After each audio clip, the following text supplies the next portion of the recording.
What's going on? Welcome to the Doug.Show. My name's Doug Cunnington, and I'm pumped in this interview. I'm going to talk to Pete McPherson, and he is over at Do You Even blog. And I was checking out his site beforehand. I see he's been featured in Forbes, NPR, Business Insider, WordPress, Lifehacker. It looks like he interviewed Seth Godin. So my first question to you, Pete, is why are you talking to me? I am talking to you because I can't get any work done between the hours of like 2 p.m. and 5 p.m. It's my least productive time of day. And so I'm sorry, Doug. You just happen to like fill in that time spot right there. That's why. Take what I can get. But welcome, Pete. It's a pleasure to talk to you. And we're going to dive into niche sites, and we're going to talk about how the landscape has shifted and how some of your ideas have changed over time and actually very recently. And here's some of your backstory. And I want to start there because I think you've been blogging for quite a while. You've been working online. So yeah, what's your origin story? I'll give you the fun version that involves lots of sites because I know this is like, you can appreciate this. So technically, yes, I've been blogging since 2009 and technically podcasting since 2009 as well. I started a blog, just a personal diary blog. I had a bluegrass blog for a hot minute because I like to play bluegrass music and mandolin and guitar and whatnot. Dabbled in some online stuff, never as a business. Some friends asked me to start a podcast for them, really just to edit. It was on sports. I'm like, I mean, I enjoy watching some football every now and then, but I had no idea what they were talking about. They're mentioning all these sports. No idea what I was doing. Podcasting, it was a mess. And technically, it's still up on iTunes. People can go listen. It's terrible. But I always thought it was fun. So to skip forward just a little bit in my own timeline, I had 5 different majors in college. I was a music major for like 3.5 years and ended up stopping that because I didn't want to do music after I wasted 3 years of public education on it. And I never knew what I wanted to do when I grew up. So failed out of college at some point, took half a year off. Well, they made me take a year off. They fired me for a year. Then I ended up going back to college. I got a degree in sociology, mostly because this was like 2007, 2008. And people are like, just get a college degree. You will be fine. That's fine. You just need a college degree. And then what happened in 2007, 2008? The economy collapses. And then all of a sudden, sociology degrees, not so in demand for a lot of non-sociology jobs. And there's not that many sociology jobs, period. So I actually went to a friend/mentor, somebody who knew my parents growing up, who was the dean of business at a smaller school in my hometown. And I was like, what do I do? Like, you know me well enough. We've been in the same town. What do I do? And he's like, you should do accounting. I was like, why? Well, because there are jobs and there's money. And I was sold. I was like, done. Book me. So I went back to school. I did accounting. I got my master's in accounting. I did really well at that point, by the way, because I wanted money and I wanted a job. I passed the CPA exam and I got my first like grown-up job in accounting, Atlanta, Georgia. And you can kind of foresee where this is going. Just bored out of my mind, right? I got paid $52,000 a year, which at that time was more money than I'd ever dreamed of in my entire life. I was like, unbelievable. Somebody's going to pay me this money. But sure enough, like 3 months in, 6 months in, 9 months in, 12 months in, I'm bored out of my mind and just looking for other stuff, starting blogs again, just because I'm bored. Literally, I'm bored at work. I need something to do. And about that time, starting to actually look at it as a side hustle or business. And I started a personal finance blog. Started a chalkboard company. Quite literally. I sold exactly one of them. And it cost me the exact same amount of money to ship it as it did revenue that I got. And it was a terrible idea. And the large chalkboard company, a spot in Pete's history. At this time, from like 2009, when I very first started, to like 2015, 2016, 2017, I started like 50 plus blogs and online businesses, 98% of which were failures. Like they didn't go anywhere. They didn't earn hardly anything, mostly because I gave up and I just stopped. Like 2 months in because I was bored again and it wasn't making money already. So I did something else, right? Shiny object syndrome, yada, yada. But I knew this is what I wanted to do. I enjoyed video and audio and blogging and SEO and all this stuff. I enjoyed it. I really. So in 2016, 2017, I decided I wanted out from accounting, and my wife and I talked about it. I found a job at a local startup in my hometown. I live in Atlanta. And so I quit my accounting career. I took this job at a startup. Oh, by the way, they were going to pay me like a salary, but I only had to work like 20 hours a week. It was a smaller salary, but it was still like, health benefits and stuff like that. It's the best of both worlds. I get to like start blogging again or side hustles, and I get a salary and health benefits or whatever. So we pack up, we sell our house, we move back to my hometown, move into my grandmother's house. She's in a nursing home. It was empty, just temporarily, right? Took this job at a start off, and then boom, I got one paycheck and I got laid off. They didn't have any money to pay me. And so I'm staring at this decision of, should I go back to accounting? Do I have to? Do we need to? Do we need to move back to a bigger city where the accounting jobs are, or what? And so my wife and I, it was really me. She put up with a lot of my crap. I wanted to do this full-time entrepreneurship thing. I kind of had no other choice. And to end my story here, Doug, I actually reached out to some people you probably know as well from the personal finance community, some friends that I had made over the years. And I asked them, these are people who are like making money, like seven figures plus from their blogs every year, like a lot of money. I called them and I'm like, please, can we Skype and just hang out? I just need to ask you, how do you do this? Like, please help me make money.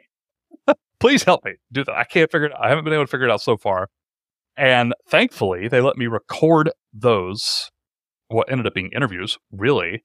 And that was the Do You Even Blog podcast. It kind of started sort of on accident, sort of not. But I started just releasing those conversations I had with people.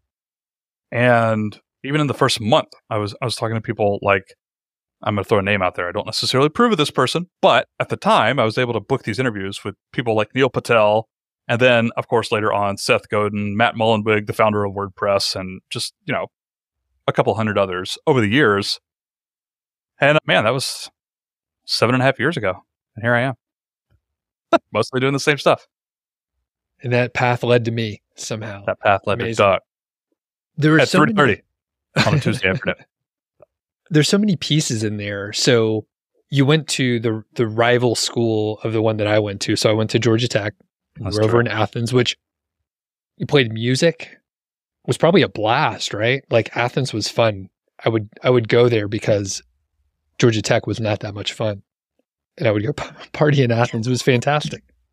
So not too bad. And then, wow, yeah, so much. And we'll have to take some of it offline because it's really off track. But you play mandolin and guitar? Yeah. Cool. Yeah, still do every now and then. Not quite as much as I used to. All right. That's awesome. Okay. So these days, what are you working on? So we'll fast forward. What are you doing now? Yeah. Now I have started telling people that I am a media company, quote unquote.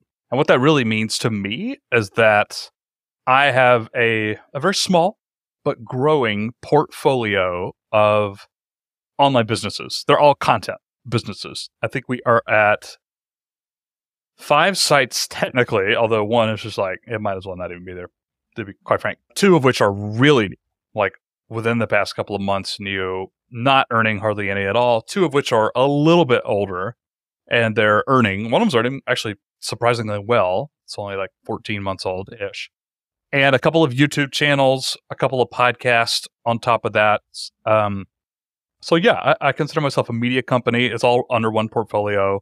I own all of them and will hopefully branch out into even more sites with more writers and editors and stuff like that in the coming months. This is a relatively new thing for me, calling myself this media company, because it was for a long time just Do You Even Blog, the podcast, and then the YouTube channel. But yeah, man, lots of niche sites, some YouTube channels, all the content. Okay, cool.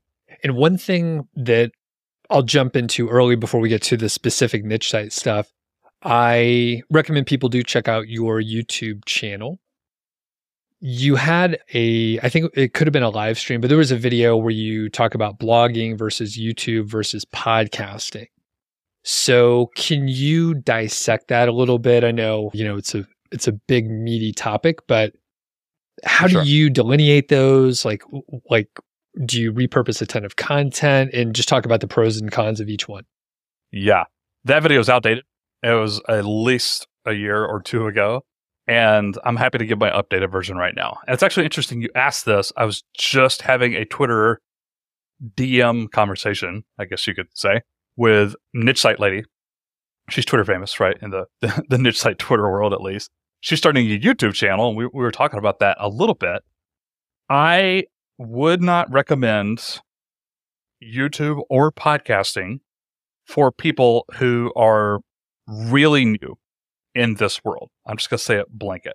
And part of the reason I say that is we love to throw around this word focus, right? And I feel like at some point, people, meaning I did this, I know Doug did this, at some point you kind of sort of figure things out. Not like you have it all figured out. There's always learning involved, of course.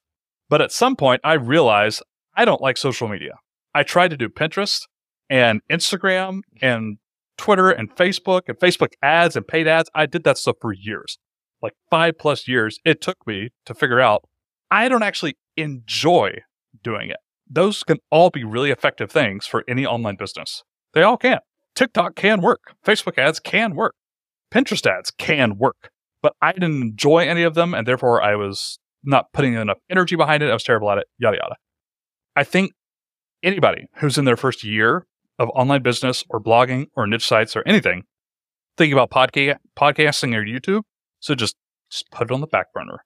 Like, get farther into this world before you really consider what you might use those for. That's number one. And then to actually answer your question, what might you use those for? I've come full circle on podcasting. I'll just start with that. I used to think podcasting was going to take over the entire world. In fact, I put out a podcast episode of my own, like 2.5, maybe like 3 years ago. That was basically like, look at this data, look at these stats. Here are the engagement statistics behind podcasting, which is like 20x what YouTube and blogging is, right? Like time on page, 53 seconds, 1 minute, 15 seconds for my blog post. YouTube video, average watch time, 1.5 minutes, 2 minutes, 3 minutes. Average time somebody listens to my hour-long podcast episode is like 45 minutes, 50 minutes, 55 minutes in some cases. I released a 3-hour-long episode with a call to action at the very end to like, I basically said like, if you actually listen to this 3-hour-long episode, email me this and we'll do something nice for you. And I still get emails to this day. That was like 5 years ago. People listen to this 3-hour thing. But I don't feel that way anymore. I think podcasting has a ton of benefits, but I don't think it's specifically for fast growth. I don't think it's specifically for direct monetization unless you're going all in on podcasting, which it's hard for me to recommend people do. That's it. Podcasting is an insanely good way to connect with other people like Doug or Seth Godin or or to get free consulting for that matter. My thing with Seth Godin was like, I got to have him for like 45 minutes and just ask him whatever the hell I want for free. Like, what other medium can you do that? That's podcasting. So there's still an insane benefit there, but it's its own thing. YouTube, I highly recommend anybody who even thinks I might want to do video. If you have that notion in your head, you could probably figure it out at some point. Some people are the opposite. Some people are like, that terrifies me.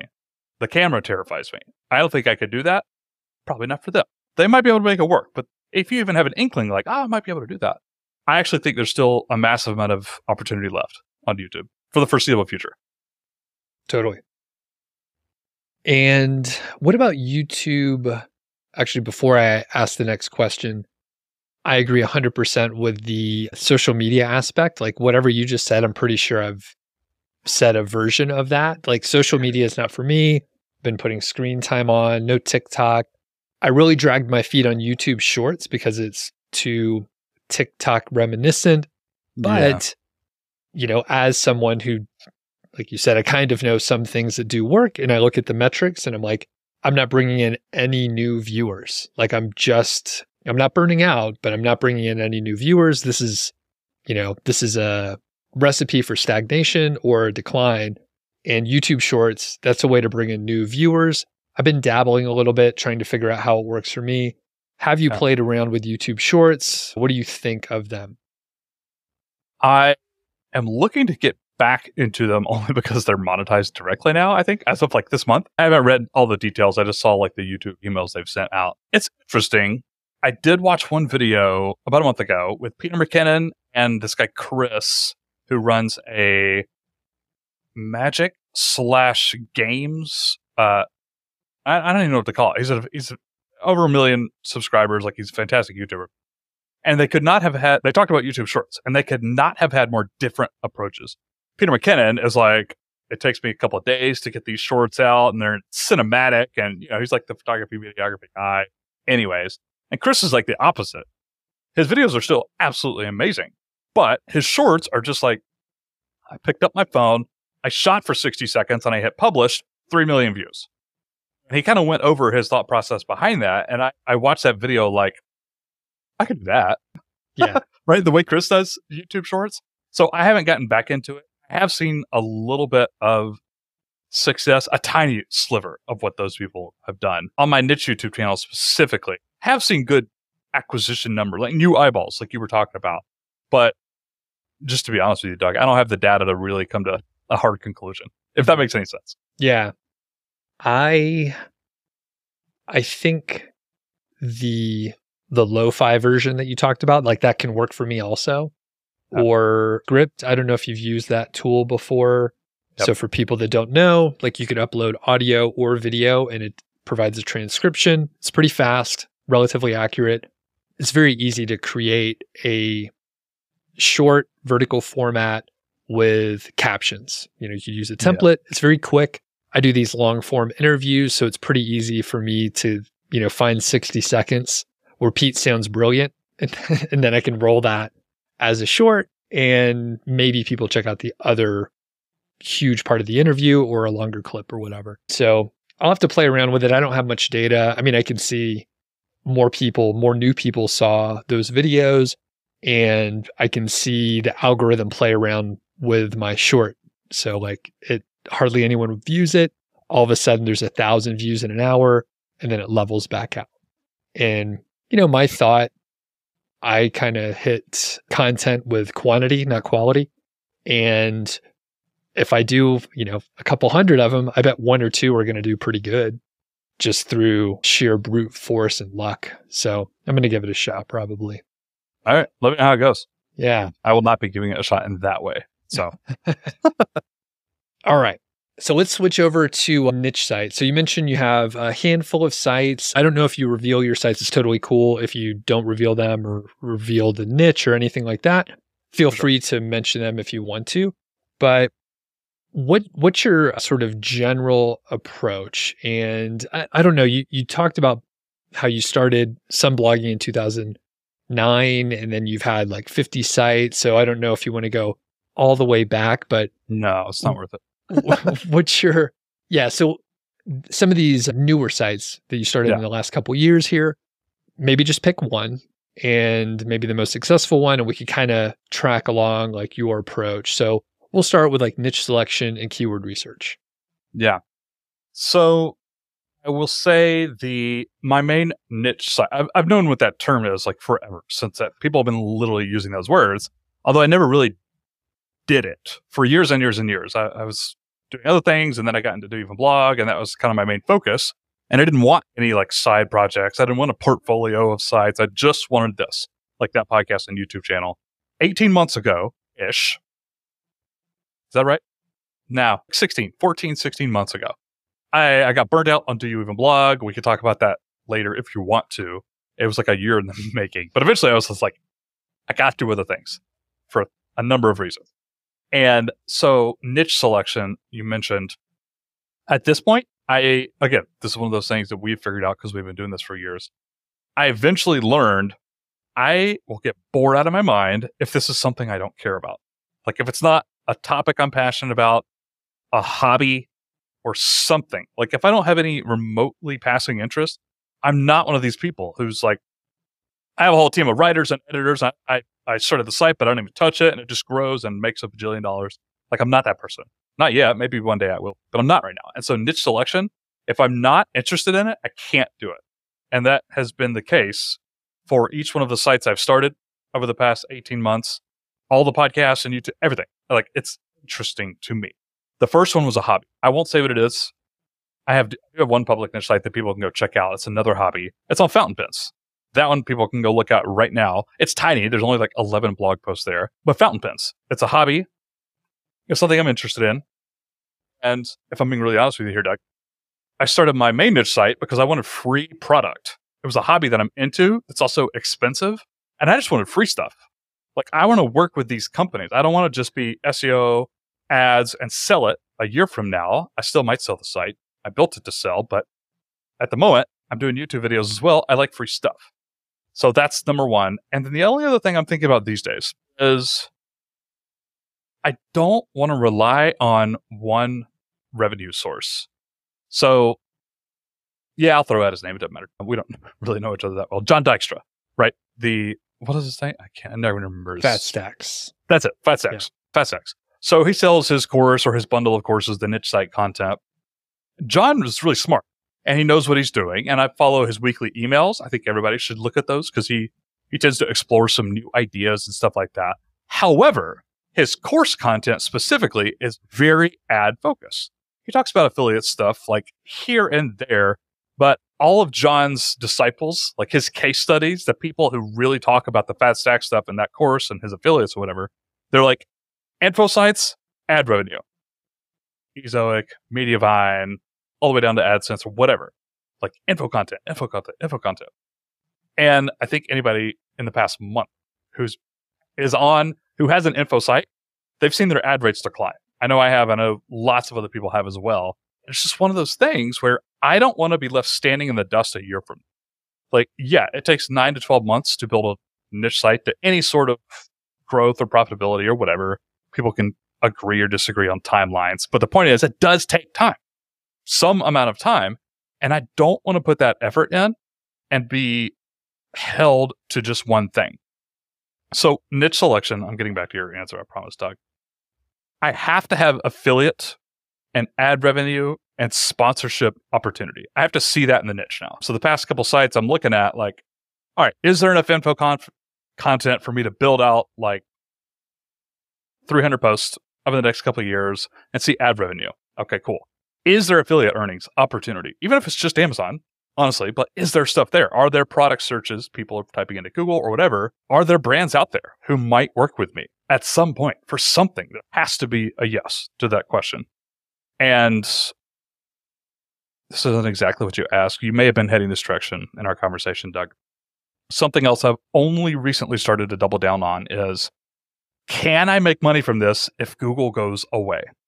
Or maybe more appropriately, if Google buys OpenAI or Microsoft OpenAI or whatever, or Google launches their own proprietary chat GPT, chat AI.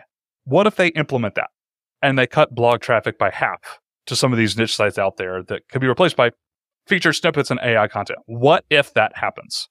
I'm looking at that the past couple of months, like, that has to be a yes now in my book. I have to know that I can build an audience on Facebook or on my email list or something in addition to Google.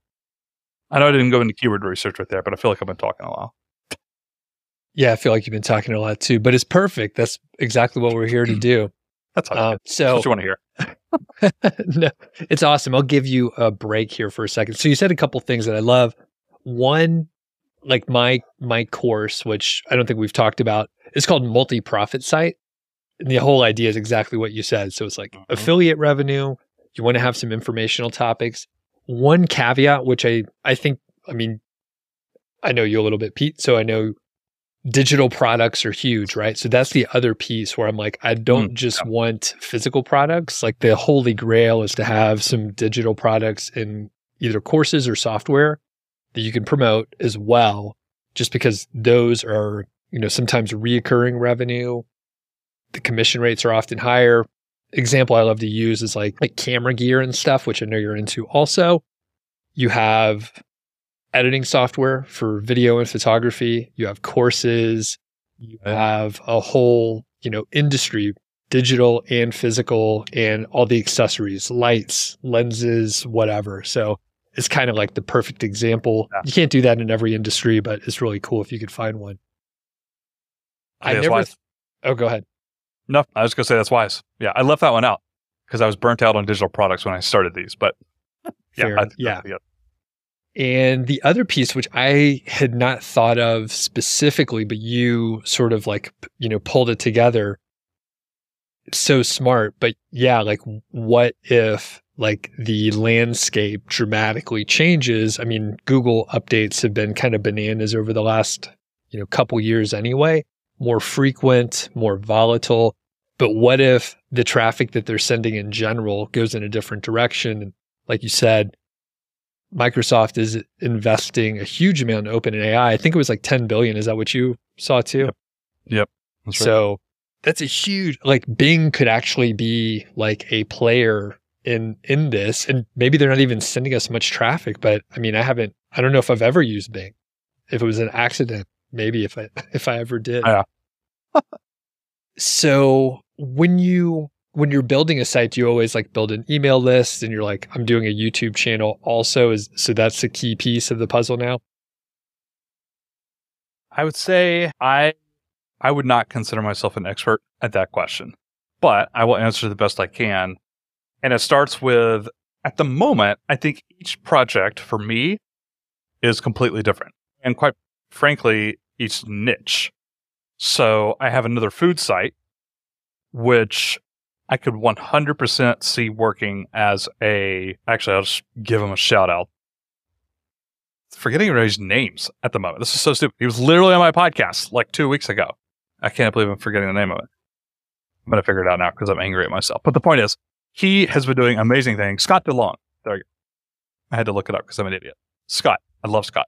Scott's been doing incredible stuff with Facebook pages, and he runs Facebook ad campaigns to start from zero and get to 100,000 Facebook likes in a month. And then he pulls that to an email list. Now he's got over 22,000, and I think he's in month 3 of his little project and his challenge or whatever. So we were talking about this, and I'm looking to incorporate this strategy, I guess I'll say. I do have an email list for just about everything that I've created, period. I'm not always really focused on it, with lead magnets or freebies or whatever, not so much. Although technically, I actually looked the other day and I have 2,000 people on my niche site email list. I'm I haven't even emailed them. I'm an idiot, but I have them there. Don't be me. That's what I'm saying. But yes, in the past couple of months, I'm now starting to officially incorporate those things, even if they're just, again, not actively running Facebook ads per se, but having the email list and collecting emails and putting the form on the homepage or in a sidebar or a pop-up or whatever, and starting to get the ball rolling. So that's not a very satisfying answer to your question. The answer is I probably should have thought about this 18 months ago when I started my niche sites, but as of the moment, it's becoming more and more important. And I think that's okay because, I mean, those early months, you're not really getting that much traffic, and the ROI from it is probably pretty low. So unless you're Scott. Yeah.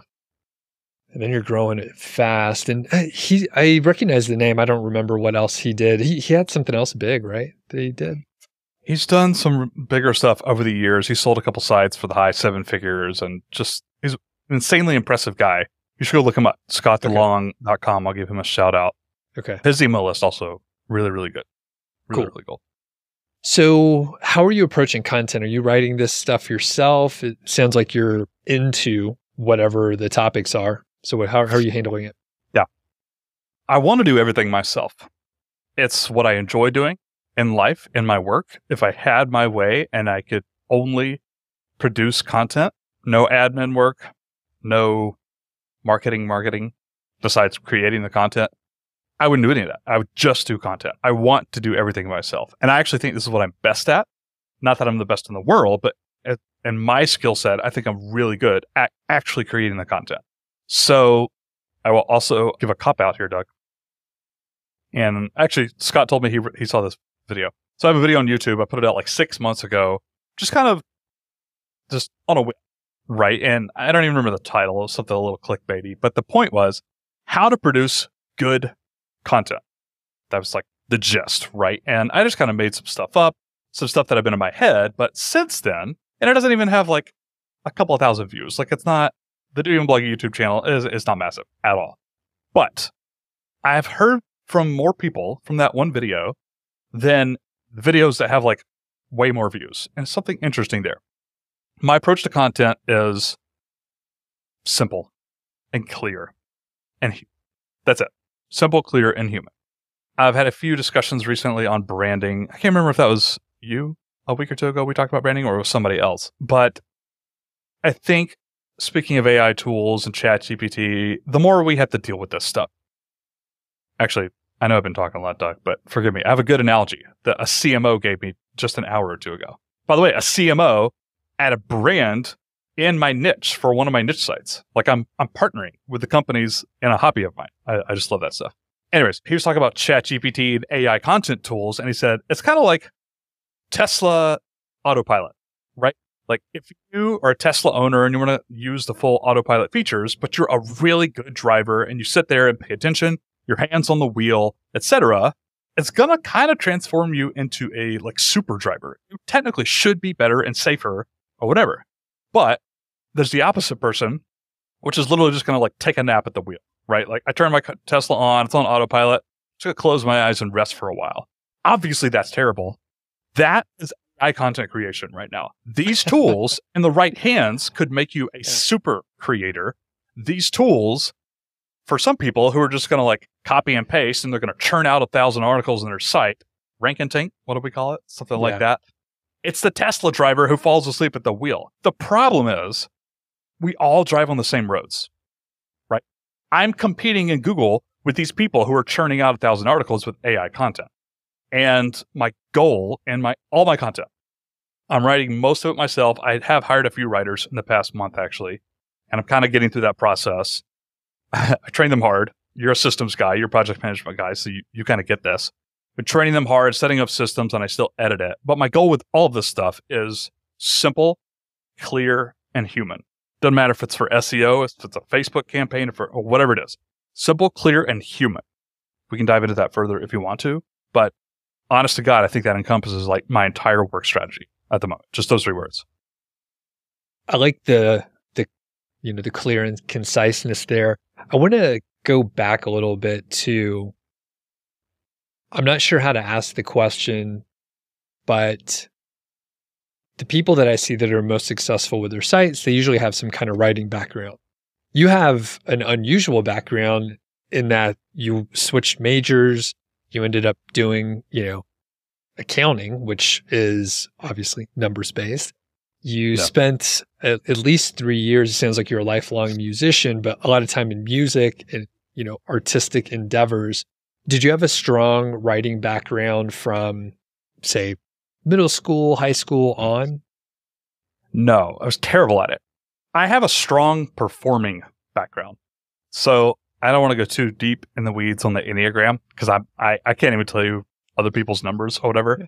But my friends who are into the Enneagram had me read this book, just the Enneagram 3. I'm an Enneagram 3 wing 4 or something, whatever. And out of everything I've read about that, and my friends who are into the Enneagram tell me, like, they call it the performer. And part of they thrive on not being seen as a failure. That's what motivates people like me to do anything, not being seen, perceived as a failure. And part of what that means is adapting and empathizing with your audience. And by audience, I literally mean quite literally. In the case of like music or performing, and I also did a little bit of theater. I was like involved in something. I was never like a big stage actor, but I was involved in theater and I got a comedy role in high school and just random stuff like that. But I've always been a performer. I've always been able to step into the shoes for a wide variety of situations. I also like to do public speaking, and I've been told I'm good at it. I haven't really pursued it, but I enjoy it, and I think I'm decent enough at it. And I've always been good at presenting in meetings and work and all this other stuff. And I think writing comes into that. I do like to talk. as you've discovered already, Doug, I like to do video. I like to do audio. And I think I'm decent at empathizing with what people want to read right here, what people need to read here. One more thing I'll say on content. No, I don't have any background in writing whatsoever. In fact, the number one, I haven't cheated in my life at a whole lot of things, but the one area I did cheat in college, at least, was writing. I paid like $20 for somebody's article, and then I literally just like changed some words and submitted. This is way before AI too. This was like old fashioned cheat. Anyway, that was writing. I hated writing. I don't really remember where I was going. Oh, formatting. Sorry. Last thing. I think formatting is like the easiest freaking thing that everybody ignores. And I mean line breaks. I mean bold, italicizing. I mean how large are your H2s and your H3 tags on your website. I mean doing call out boxes with like little colored backgrounds to draw attention to things. I mean customizing your Amazon beds, like the AWP is the plugin that I use to like show off Amazon products. I customize that with CSS so it really pops out. There's enough spacing, and I only want this much text. Like I spend an insane amount of my time over the years obsessing over formatting, and all of it comes from a perspective of what makes this content better for people who are Googling. I told one of my writers today, I'm like, no one's going to read this article that you wrote. This is why I'm bolding these words and these words and these words. It's because people are going to be skimming this shit really quickly, and I need them to get what they're looking for. And I just use bold and like highlighting and stuff like that to make it happen. So I obsess over formatting. If you would ever want to share specifics, I'm happy to send you a link to that video. I could point people to. Doesn't make me any money. I just point people there on the YouTube channel, and it goes through some of that stuff.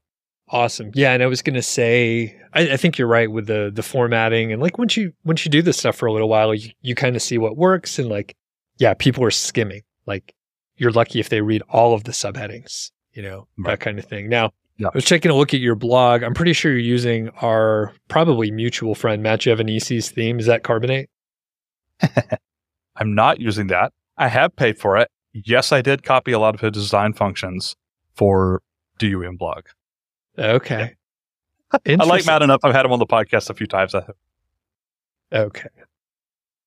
I should have cleared that first. I didn't know that was where that was going. I was like, look, I see some of the same colors. He's a neighbor now. He lives like a mile or two away. Really? Which is crazy. Yeah. He's a buddy of mine. No, so I think DUM blog is still all on Elementor. Elementor's custom theme builder. Just within the past month or two, I've moved all my niche sites over to GeneratePress. GeneratePress and Generate Blocks, which is phenomenal. But I put it off for years, but now that I've switched over, I'm like, this is amazing. It's cool. I should have moved it. Yeah, so if people want to check out some of the formatting and spacing, you can check out the blog. We'll put a link, of course, and all that stuff. Okay, so I want to shift gears a little bit, but before we do, any like sort of broad strokes? Actually, I didn't ask you this before. You said one of your sites is actually earning pretty good.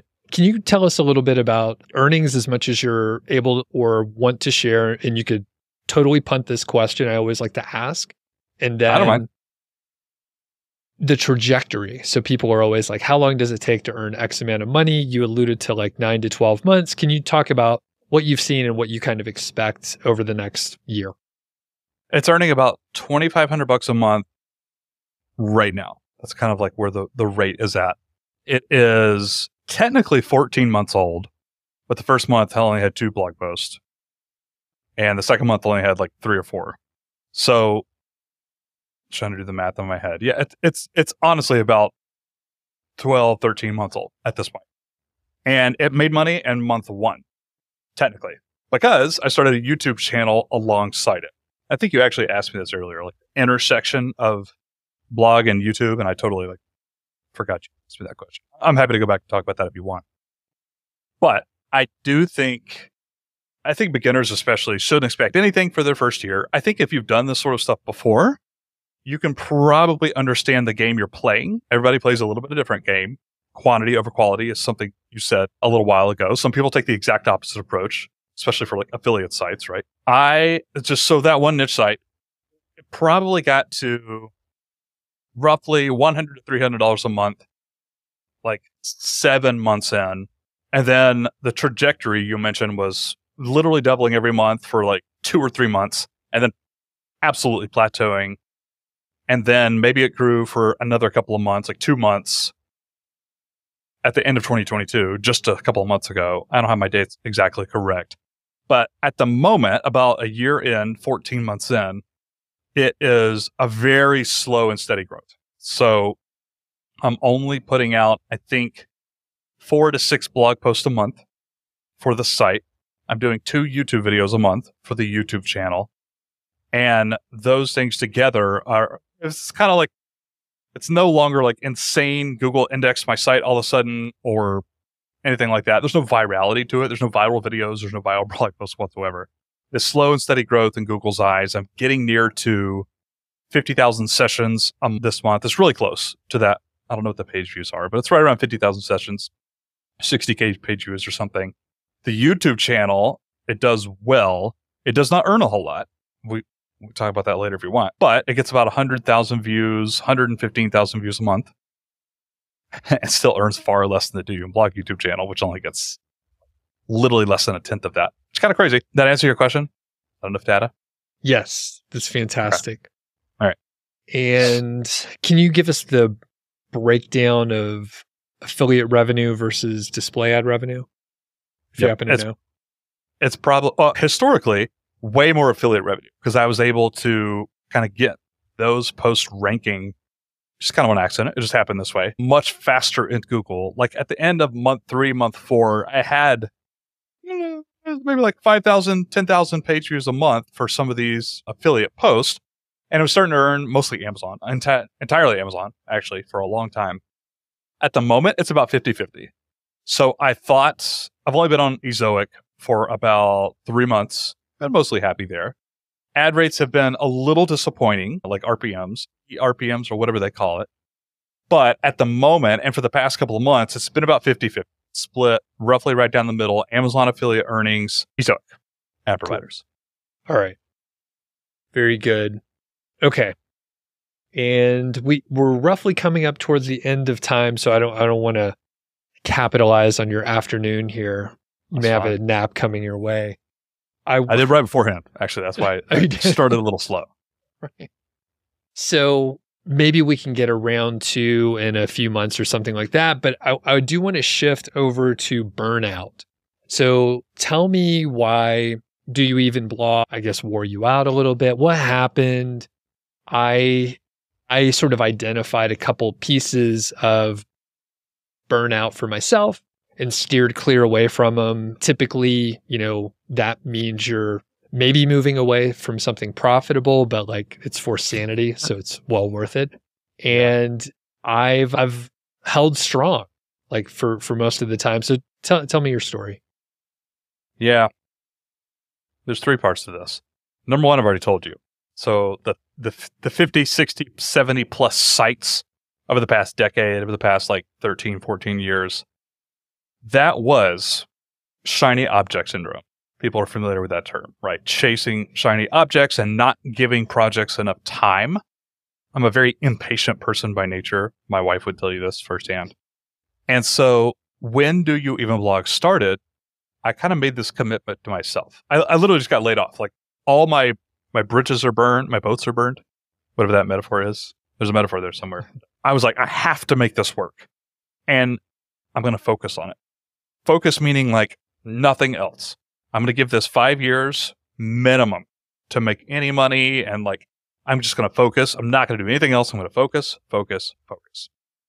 So about 18 months ago, about 2.5 years ago, I was starting to get to this point where I've been focusing on it and it's not really doing what I wanted to do. And it's not just been a year or 2 years, but 5 years plus that I've been doing this. And I'm like, it's not really where I want it to be. It earns me enough money. It gives me it lets me put food on my table and buy shiny new fountain pens, but it's not what I want it to be. And it's kind of frustrating. So the next part of this was 2020, 2021 were both, for the most part, really excellent years for Do You Even Blog. Audience growth. I had funnels that were just clicking and cranking and earning, and it was just great for the most part. And then, I'm not sure why, to this day, things just fell flat.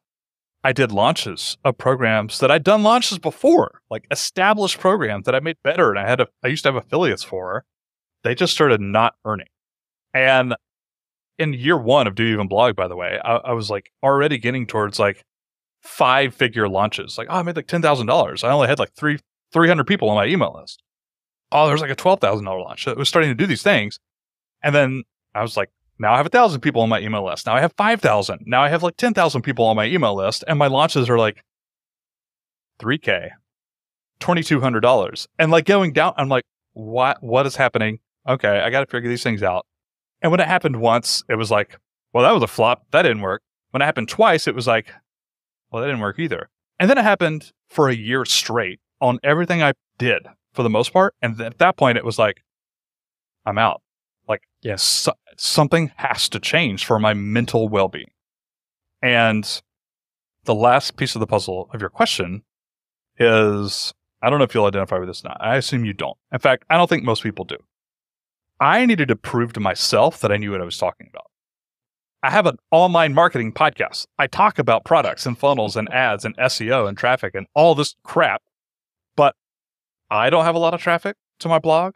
My YouTube channel is stagnating. It's starting to like plateau and then level off, and I'm losing interest and losing subscribers or whatever. And my products are no longer selling, even though I'm talking about copywriting and launches and like all this stuff. Like, you know what I mean? Like, I don't know what I'm talking about. And this is an awful place to be in. And so part of the reason I started back into different projects, niche sites or whatever, was this, just being really honest with you, I had to prove to myself that I knew what the hell I was doing. And by the way, it worked. I do know what I'm doing. Yeah. I figured those things out. I've had a lot of fun the past 18 months, and my life has never been better. And I've worked 20 hours a week and starting to make money. It's not massive money yet, but different projects are rolling in and starting to grow. And yeah, so burnout, man. It's never fun. And I'm glad you pulled out of the spiral, and you do indeed know what you're doing, which is good. At least somewhat. Did you? At least enough doing this. Yeah. And I mean, the site that you were talking about, I mean, it's making $2,500, slow growth. I mean, that's roughly a 6-figure site if you were to sell it, valuation wise, which is pretty cool in 14 months. So did you identify, now that you've had some time away from focusing purely on Do You Even Blog, did you figure out like what the issue was? Was it the wrong audience? Was it, not shiny and new and anything? You've always heard that airplanes don't crash when something goes wrong. Airplanes crash when 17 things go wrong. And that's what I feel like it was. I still can't point to this one specific thing, or I should have done this one thing differently. I do feel like there was a multitude of challenges that I just did not overcome all at once, or even the majority of those things that led to burnout, that led to the failed product launches or whatnot. I think some of it was product market fit. I think some of it was timing, for sure. There was just a bunch of that. Gotcha. That combined with the burnout and the losing confidence in myself, like there were the 17 things that all kind of happened in my life over that year, late 2021 to like 2022, or actually it was more like early 2021 up to 2022 that year. Yeah. All those things happen at once, man. And then a couple more questions. So podcast, It does sound like that was pretty cool. And usually you're just having like conversations. I was on your show. We had a great time. Did you stop doing the podcast altogether? Like did your interest there shift too? Yeah. I got super bored. I wasn't making any direct money from it. Like I don't do sponsorships for the most part. And wasn't really pulling people to my email list or funnels very quickly, very directly, right? Like podcasting can absolutely grow a business, but it's a little bit more nuanced. It's a little bit more indirect.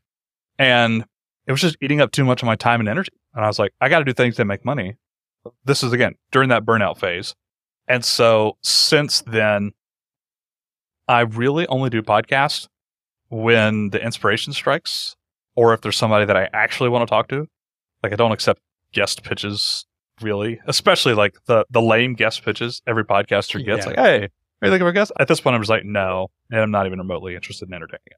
But Yeah. if somebody like a Doug comes along, or Scott DeLong, or Anne from Yays.com, I had her on the show, or Allison from Page Factory, a programmatic SEO person, stuff I'm just kind of interested in and I want to learn about anyways, yeah, I'll go ahead and hit record and just publish as is, but it's on the back burner. That's cool. One thing I forgot to ask you, how many posts are on that site? So you said it was kind of a slow start early on. Just curious of the total after 14 months or so. Yep. I'm actually just going to pull up in the stats right now because I think it's interesting.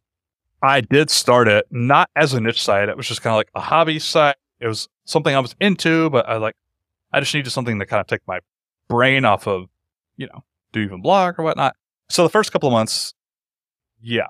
Month one, I did have 60 page views somehow. I had 0 posts. That was all like referral traffic. Okay.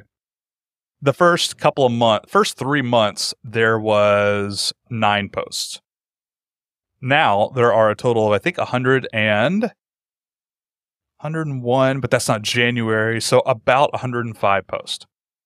And for reference, my other sites, there's already like 30 or 40 posts that I've done in the past like month and a half or 2 months for the newer sites. So I'm really starting to ramp up. Like my goal of 2023, we haven't talked about this at all, I think, but my goal of 2023 is 444 pieces of content across my platforms. And I have it all mapped out. That's like, do you even blog, YouTube videos, podcasts, newsletters, my main niche site, YouTube videos, and blogs. And my other sites like this, I have it all mapped out. 444 pieces of content in 2023. And so far, I've already done like 33 in January. I'm on track somewhere in there. Wow. It's a lot of stuff, man. It's going. Yeah. That's awesome. Yeah, super cool. And like I said, I know I don't have you all afternoon, so I want to respect your time, but I do want to have you back on. Seems like you have a lot of stuff. We could definitely get like an update, and there's like probably 5 other topic areas that we just didn't have time to cover. So Pete, it has been amazing chatting with you. Where should people find you? Yeah. Thank you, Doug. I would point people to doyouevenblog.com. I think at the bottom of the page, they can opt in for the newsletter. It's mostly a roundup newsletter. At this point, I kind of transitioned for my own mental energy, my own brain space. Just like a weekly roundup letter. I'll launch products like maybe once a quarter. They're all small things at this point. No huge programs or whatever. Flash sales, if you will. Mm-hmm. But yeah, doyouevenblog.com. Join the newsletter right there, and you can kind of follow along with everything that's going on. Very cool. Yeah, we'll link up to Do You Even Blog and your YouTube channel so people can check it out. You publish there every now and then, and I have an interview that I think will be published there by the time this one goes live too. So awesome, man. Thanks, Pete. Thank you, Doug. It's been a lot of fun, man.